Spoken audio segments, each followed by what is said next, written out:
د پیغمبر علیه الصلاة والسلام فرمان دی چې کله یو مؤمن مسلمان یو بنده مړ سي دی په قبر کې شخ کول سي پټ کول سي دفن کول سي د ده څه وروسته هم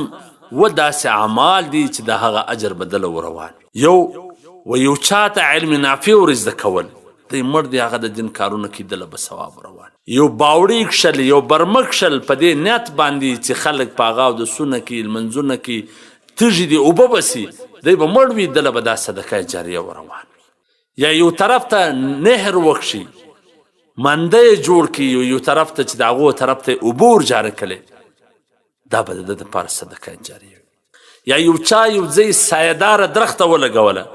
خلک یا د هغه څه میوې خوري یا د هغه لاندې کښېني ځان وسا کوي دله به ثواب روان یو چا مسجد جوړ کړي خلک لمنځونه پکې کوي دله به ثواب روان یو چا قرآن مجید میراث جوړ کړي یعنی چاته قرآن ور زده کړي یا قرآن مجید په مسجد کې کښېښوي چاته ورکړي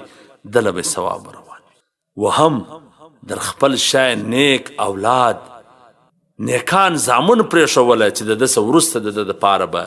دعای مغفرت کوي د ده دپاره به تلاوت کوي د یو مؤمن مسلمان دپاره د ټولو څه غټه بدبختي دا ده چې د ده د مرګ وروسته د ده کاته بنده سي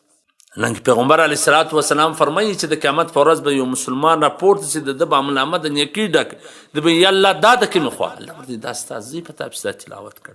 دا هغه نیکي چې تا کړی و د هغه ثواب تاله را روان نو کم سے کم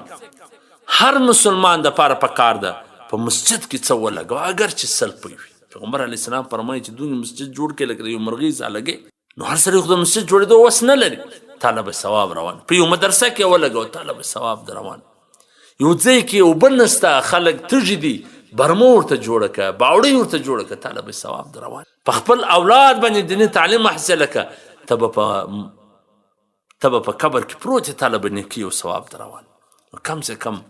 په دغه و کې خو شی موږ وکړو